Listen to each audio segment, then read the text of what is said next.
Episode 5 കമ്പനിക്കാര്യം. സഞ്ജീവിന്റെ ശബ്ദം അവിടെ ഉയർന്നു കേട്ടതും മായ പെട്ടെന്ന് ഞെട്ടിപ്പോയി. ആ ഞെട്ടലിൽ അവളുടെ വായിൽ നിന്ന് ഒരു ശബ്ദം പുറത്തു വന്നു. Sorry, I am on phone. തന്റെ കാതിലെ എയർപോർട്സ് ചൂണ്ടി സഞ്ജീവ് പറഞ്ഞു. മായ ആശ്വാസത്തോടെ നെഞ്ചിൽ കൈവച്ചു. അവർ രണ്ടുപേരും നേർക്കുനേരാണ് നിന്നത്. ഒരാൾ വഴിമാറിയാലേ മറ്റേയാൾക്ക് പോകാൻ കഴിയൂ. മായ ഇടത് സൈഡ് വഴി പോകാനാഞ്ഞതും സഞ്ജീവും ഇടതുവശത്തേക്ക് തിരിഞ്ഞതും ഒരുമിച്ചായിരുന്നു. സോറി. അത് പറഞ്ഞ് സഞ്ജീവ് വലതുവശത്തേക്ക് ആഞ്ഞതും മായയും വലത് സൈഡിലേക്ക് പോയതും ഒരുമിച്ചായിരുന്നു. പരസ്പരം അമളി പറ്റിയതുപോലെ രണ്ടുപേരും ഒരുമിച്ച് തലപൊക്കി മുഖാമുഖം നോക്കി. സഞ്ജീവിന്റെ കണ്ണിന്റെ അടിയിലെ കുഞ്ഞു കാക്കപ്പുള്ളിയാണ് മായ ആദ്യം കണ്ടത്. അപ്പോഴേക്കും സഞ്ജീവ് പുറകിലേക്ക് നീങ്ങി മായയ്ക്ക് പോകാൻ വഴിയൊരുക്കി കൊടുത്തു. Madam, you can go this way, Sanjeev പറഞ്ഞു. മായ ഒന്നും മിണ്ടാതെ ആ വഴിയിലൂടെ ലിഫ്റ്റിലേക്ക് കയറിപ്പോയി. എന്നാൽ താഴെ വന്ന സഞ്ജീവ് തന്റെ സ്റ്റാഫ്സിനോട് ദേഷ്യപ്പെടുകയായിരുന്നു. എവിടെ? എന്റെ മോൻ എന്തെങ്കിലും സംഭവിച്ചാ വെറുതെ വിടില്ല ഒന്നിനെ ഞാൻ. സഞ്ജീവ് എല്ലാവരോടുമായി അലറി. പെട്ടെന്നെന്തോ ഓർത്തതുപോലെ അവൻ അവന്റെ ഫോണെടുത്ത് CCTV വിഷ്വൽസ് ചെക്ക് ചെയ്തു. അതിൽ രാവിലെ മായ അവന്റെ മോനെ കെട്ടിപ്പിടിച്ചുമ്മ വയ്ക്കുന്നത് അവൻ കണ്ടു. ആരാ എന്നറിയാത്ത ഒരുവൾ എന്തിനാ എന്റെ മോനെ കിസ് ചെയ്തത്? ഈ പെണ്ണ് ഇവളിപ്പോ ഇവിടുന്ന് കയറിപ്പോയതല്ലേ? എന്നെ കോണ്ടാക്ട് ചെയ്യാൻ അവൾ എന്റെ മോനെ ഉപയോഗിക്കുകയാണോ? രാവിലെ ഇവള് പോയതിനു ശേഷമാ മോൻ ഐസ്ക്രീം വേണോന്ന് പറഞ്ഞ് വാശി പിടിച്ചത്. ഇത് ഫസ്റ്റ് ടൈമാണ് അവൻ ഇങ്ങനെ വാശി പിടിക്കുന്നത്. മോനെ സ്ട്രേഞ്ചേഴ്സിൽ നിന്നും എപ്പോഴും മാറ്റി നിർത്തണം. എന്റെ ഓപ്പോസിറ്റ് റൂമിലാ അവളുടെ സ്റ്റേ. എന്റെ മോനെക്കുറിച്ച് ഇവക്ക് എന്തെങ്കിലും അറിയാതിരിക്കില്ല. സഞ്ജീവ് തന്റെ PAയോട് അത്രയും പറഞ്ഞ് മായയുടെ റൂം ലക്ഷ്യമാക്കി ലിഫ്റ്റിനടുത്തേക്ക് ചെന്നു. കോളിംഗ് ബെൽ അടിക്കുന്നത് കേട്ട് വന്ന് വാതിൽ തുറന്ന മായ സഞ്ജീവിനെ കണ്ട് ഞെട്ടി നിന്നു. ആരതി പറഞ്ഞ കാര്യങ്ങളാണ് അവൾക്ക് ഓർമ്മ വന്നത്. താൻ ഇവിടെ ഉണ്ടെന്ന് കണ്ടെത്തി വന്നതാണോ? മായ ഓർത്തു. എന്റെ മോനെവിടെ? മായയെ നോക്കി സഞ്ജീവ് ദേഷ്യത്തിൽ ചോദിച്ചു. എനിക്കെങ്ങനെ അറിയും? മായ തിരികെ ചോദിച്ചു. നല്ല കനത്ത തലവേദന കാരണം കിടക്കാൻ പോയതാണവൾ. അപ്പോഴാണ് ഡോർബെല്ല് കേട്ടത്. എന്നാൽ മായയുടെ മറുപടി കേൾക്കേണ്ട താമസം. സഞ്ജീവിന്റെ മുഖത്ത് ദേഷ്യം ഇരച്ചെത്തി. സത്യം പറയ്, ഈ കോറിഡോറിൽ വെച്ച് നീ എന്റെ മോനെ കിസ് ചെയ്യുന്നത് ഞാൻ CCTVയിലൂടെ കണ്ടതാണ്. എന്നെ കോണ്ടാക്ട് ചെയ്യാൻ എന്റെ മോനെ യൂസ് ചെയ്യുന്നു. അതിനുവേണ്ടിയാണോ നീ ഇവിടെ സ്വീറ്റ് റൂം ബുക്ക് ചെയ്തത്? അവൻ എന്തെങ്കിലും ആയാൽ കൊല്ലും ഞാൻ, സഞ്ജീവ് ദേഷ്യത്തിൽ പറഞ്ഞു. Mind your words mister. ഞാൻ നിങ്ങളുടെ മോനെ ഒന്നും കണ്ടിട്ടില്ല. ഞാൻ ആരെയും കിസ് ചെയ്തിട്ടില്ല. എന്റെ മോളെയാണ് ഞാൻ ഇവിടെ വെച്ച് കിസ് ചെയ്തത്.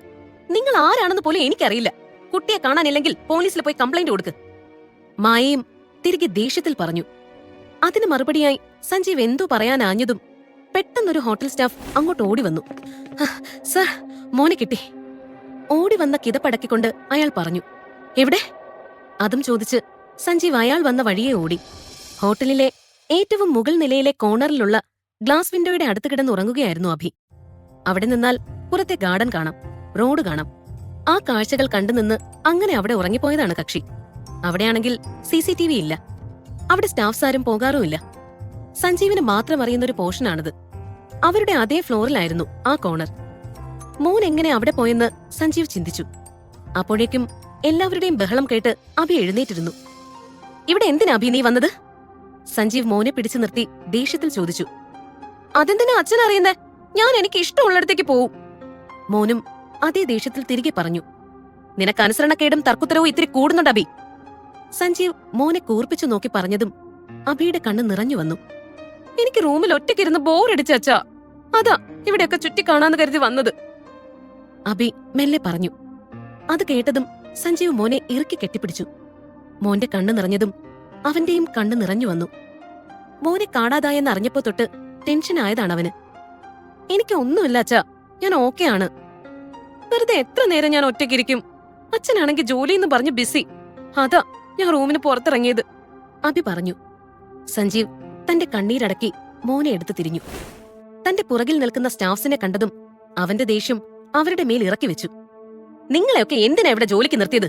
ഒരു കാര്യവും ശ്രദ്ധിക്കണ്ട, സഞ്ജീവ് പറഞ്ഞത് കേൾക്കെ സ്റ്റാഫ്സ് എല്ലാം തല കുനിച്ചു നിന്നു. അഭി, ഇനി ഇതുപോലെ ആരോടും ഒന്നും പറയാതെ ഇത് ആവർത്തിക്കരുത്, മോനെ നോക്കി ശാസിച്ച് അവനെയും കൊണ്ട് സഞ്ജീവ് മുറിയിലേക്ക് പോയി. മുറിയിലെത്തിയതും മോനെ സോഫയിലിരുത്തി മോന്റെ കാൽക്കൽ അവനും മുട്ടുകുത്തിയിരുന്നു. എന്താ അഭി നീ ഇങ്ങനെ? ഒരിടത്ത് അടങ്ങി ഒതുങ്ങിയിരുന്നൂടെ നിനക്ക്? സഞ്ജീവ് മോനോട് ചോദിച്ചു. ഞാൻ എന്താ അച്ഛാ പിന്നെ ചെയ്യേണ്ടേ? ഞാൻ പറഞ്ഞ സ്ഥലത്തേക്ക് അച്ഛൻ എന്നെ കൊണ്ടുപോയില്ലല്ലോ. എനിക്ക് ഇതുവരെ ഒരു ഫ്രണ്ട് പോലും ഇല്ല, എപ്പോഴും ഒറ്റയ്ക്ക്. മോൻ വിഷമത്തോടെ പറഞ്ഞു. അച്ഛന് നിറയെ ജോലി ഉള്ളോണ്ടല്ലേ മോനെ. അച്ഛന്റെ ജോലി കഴിഞ്ഞാ മോൻ പറഞ്ഞ സ്ഥലത്തേക്ക് അച്ഛൻ കൊണ്ടുപോവാം. ഇപ്പൊ ഇവിടെ ഇരുന്ന് കളർ ചെയ്യും മോൻ. സഞ്ജീവ് മോന്റെ കളറിംഗ് ബുക്ക് എടുത്തു കൊടുത്ത് അവന്റെ മുറിയിലേക്ക് പോയി. സഞ്ജീവ് മുറിയിലേക്ക് കയറിയതും അവന്റെ ഫോൺ റിംഗ് ചെയ്തതും ഒരുമിച്ചായിരുന്നു. Sir, doctor Mayuri. അവരെപ്പറ്റി ന്യൂസ് കിട്ടി. അവരിപ്പോ കേരളത്തിലുണ്ട്. എന്തോ ആവശ്യത്തിന് വന്നതാണ്. മറുപുറത്തുനിന്ന് വിളിച്ചയാൾ പറഞ്ഞു. കേരളത്തിലെവിടെ? സഞ്ജീവ് അപ്പോൾ തന്നെ ചോദിച്ചു. ഇവിടെ കൊച്ചിയിൽ, നമ്മുടെ ഹോട്ടലിൽ. ഫോണിലെ ആൾ പറഞ്ഞു. നമ്മുടെ ഹോട്ടലിലോ? ഡീറ്റെയിൽസ് അയക്ക്, റൂം നമ്പരും. ഞാൻ അവരെ നേരിട്ട് കണ്ട് കാര്യം അവതരിപ്പിച്ചോളാം, സഞ്ജീവ് പറഞ്ഞു. ആ നിമിഷം അവന്റെ ഫോണിൽ നോട്ടിഫിക്കേഷനായി ഒരു പെണ്ണിന്റെ ഫോട്ടോ വന്നു. അവനത് ഡൗൺലോഡ് ചെയ്ത് നോക്കി. ഒരു ഹോസ്പിറ്റലിൽ വെച്ചുള്ള പിക്കായിരുന്നു അത്. അതിൽ മായയെ കാണാൻ നന്നേ തടിച്ചിട്ടുമല്ല, നന്നേ മെലിഞ്ഞിട്ടുമല്ല. 1.5 വർഷം മുൻപെടുത്ത ഫോട്ടോ ആയിരുന്നു അത്. മാസ്ക് ധരിച്ച് ഡോക്ടറുടെ വേഷത്തിലെ അവളെ കണ്ടപ്പോൾ എവിടെയോ കണ്ടതുപോലെ തോന്നി അവന്. മാസ്ക് ഉള്ളതുകൊണ്ട് ആകെ കാണുന്നത് അവളുടെ കണ്ണു മാത്രമാണ്. വേറെ ഒന്നും കാണാൻ പറ്റിയില്ല. അവൻ കണ്ണു ചിമ്മാതെ അതിലേക്ക് നോക്കിയിരുന്നു. എതിർ റൂമിലെ പെണ്ണാണിതെന്ന് അവന് മനസ്സിലായില്ല. കഴിഞ്ഞ 1 മാസത്തിലേറെയായി ഇവളെപ്പറ്റിയാണ് താൻ അന്വേഷിക്കുന്നത്. തന്റെ ഹോട്ടലിലാണ് സ്റ്റേയെങ്കിൽ ഇവിടെ എവിടെയായിരിക്കും അവൾ? അവൻ ചിന്തിച്ചു. ഈ കണ്ണുകൾ, ഇത് ഞാൻ എവിടെയാ കണ്ടത്? സഞ്ജീവ് ഓർക്കാൻ ശ്രമിച്ചു. ഇന്നുച്ചയ്ക്ക് ലിഫ്റ്റിന്റെ ഫ്രണ്ടിൽ വെച്ച കണ്ട പെണ്ണിനും ഇതേ കണ്ണല്ലേ? ഓപ്പോസിറ്റ് റൂമിലെ പെണ്ണിന്? സഞ്ജീവ് സംശയത്തിലായി. പക്ഷേ ആ പെണ്ണ് നന്നേ മെലിഞ്ഞിട്ടല്ലേ? ഈ പെണ്ണ് അവളെപ്പോലെയല്ല. സഞ്ജീവ് സ്വയം ഉത്തരം കണ്ടെത്തി. എന്നാൽ ഇതേ സമയം ശേഖരന്റെ വീട്ടിൽ. ഇന്ന് മൃദുലയുടെ ബർത്ത്ഡേ ഫംഗ്ഷൻ നടക്കുന്നതിനാൽ രാവിലെ അങ്ങോട്ടേക്ക് ഇറങ്ങിയതാണ് അജയ്. എന്നാൽ പെട്ടെന്ന് ഓഫീസിൽ എന്തോ എമർജൻസി കാരണം അവൻ അങ്ങോട്ടേക്ക് പോകേണ്ടി വന്നു. അതെല്ലാം കഴിഞ്ഞ് ഇപ്പോഴാണ് അവൻ മൃദുലയെ കാണാൻ വന്നത്. ഹാപ്പി ബർത്ത്ഡേ ഡിയർ, അജയ് മൃദുലയെ കണ്ടയുടൻ പറഞ്ഞു. പക്ഷേ അവളുടെ മുഖം കാണെ അവൻ സംശയത്തോടെ നോക്കി. മായയുടെ കയ്യിൽ നിന്ന് 2 തവണ അടികിട്ടിയതുകൊണ്ട് മൃദുലയുടെ കവളെല്ലാം വിങ്ങിയിരുന്നു. എന്തു പറ്റി മൃദു? അവളുടെ മുഖം കണ്ട് അജയ് ആകുലതയോടെ ചോദിച്ചു. അജയ്, ആ മായ വന്നിരുന്നു ഇവിടെ. ആ കമ്പനിയെക്കുറിച്ച് ചോദിച്ചതും അവൾ എന്നെ അടിച്ചു. അവൾ ആ കമ്പനി ആർക്കും വിട്ടു തരില്ലത്രേ. അതുപോലെ അജയനെയും. നിന്നെ ഇനിയും ഉപദ്രവിക്കാനാ അവളുടെ പ്ലാൻ. ഡിവോഴ്സ് തരില്ലെന്നാ ഇപ്പൊ അവള് പറയുന്നത്. അജയ് എന്നെ കെട്ടുന്നു അറിഞ്ഞപ്പോ തൊട്ടുള്ള അസൂയ അവൾക്ക്. ചെറുപ്പം തൊട്ടേ എപ്പോഴും എന്നെ ഉപദ്രവിച്ചിട്ടേ ഉള്ളൂ അവൾ. ഇപ്പൊ വീണ്ടും. ഇതിന് മാത്രം എന്ത് തെറ്റാ ഞാൻ അവളോട് ചെയ്തത്? എന്റെ അമ്മ സ്വന്തം മോളായ എന്നെക്കാൾ സ്നേഹിച്ചത് അവളെയല്ലേ? ആ ഒരു നന്ദിയെങ്കിലും അവൾക്ക് അമ്മയോട് കാണിച്ചൂടെ? സ്വന്തം അച്ഛനെ വരെ എതിർത്തിട്ടാ അവൾ ഓരോന്ന് കാണിച്ചു കൂട്ടുന്നത്. ഞങ്ങൾ അവളുടെ ശത്രുക്കളെ പോലെയാ അവളുടെ പെരുമാറ്റം. ഞാൻ അവളുടെ ആകെയുള്ള അനിയത്തിയല്ലേ?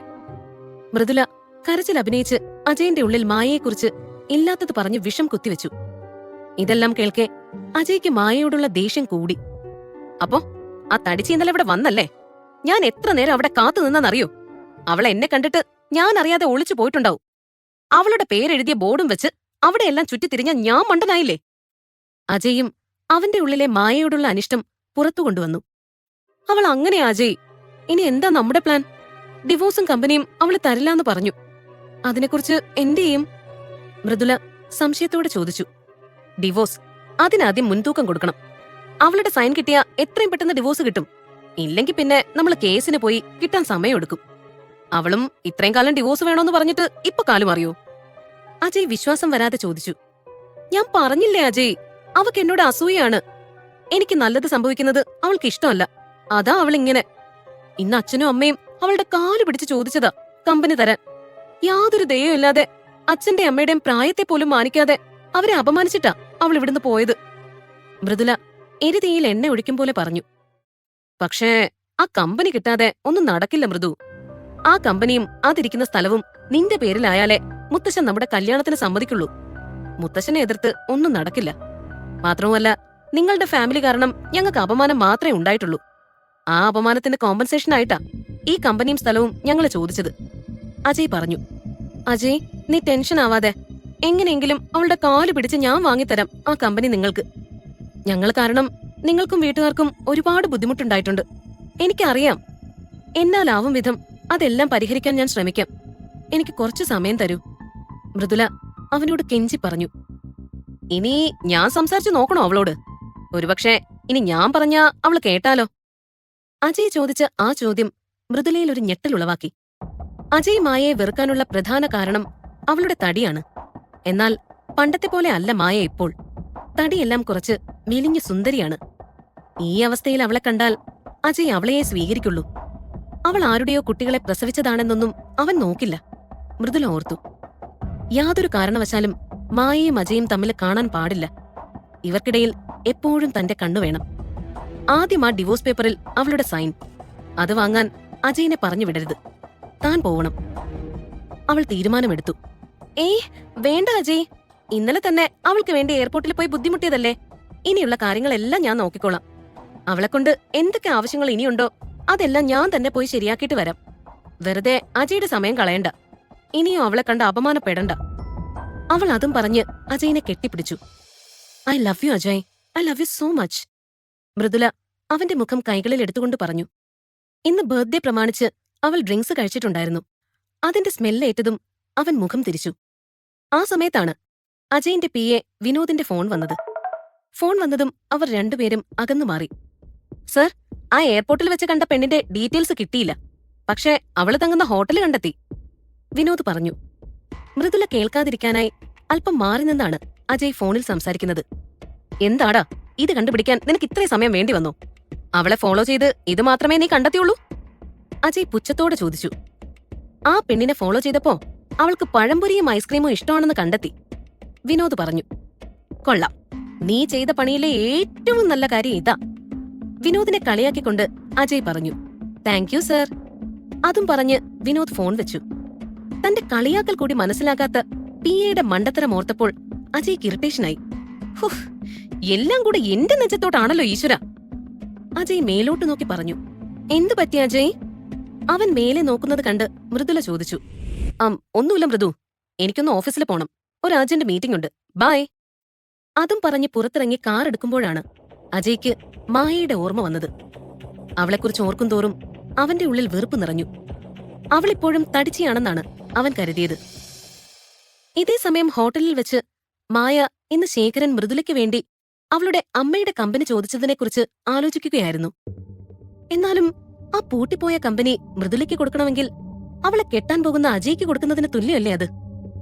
ഇനി ഒരുപക്ഷെ ആ സ്ഥലവും കമ്പനിയും എന്റെ പേരിൽ ഉള്ളതുകൊണ്ടാവുമോ അജയും അവന്റെ വീട്ടുകാരും ഞങ്ങളുടെ കല്യാണം നടത്താൻ വാശി പിടിച്ചത്? അവർക്കെന്തായാലും എന്നെക്കൊണ്ട് വേറെ ആവശ്യമില്ലായിരുന്നു. ഞാൻ ഗർഭിണിയാണെന്ന് അറിഞ്ഞിട്ടും ഡിവോഴ്സിന് സമ്മതിക്കാതെ ബന്ധം തുടരണമെന്ന് അജയന്റെ മുത്തശ്ശൻ വാശി പിടിച്ചതിന്റെ കാരണം ഇതായിരിക്കുമോ? മായ ആലോചിച്ചു. മായയുടെ അമ്മയുടെ കമ്പനിയും സ്ഥലവുമാണോ വിശ്വനാഥമേനോന്റെ ആവശ്യം? അജയും മായയും ഇനിയും കണ്ടുമുട്ടുമോ? അതിനു മുൻപ് സഞ്ജീവ് മായയെ കണ്ടെത്തുമോ?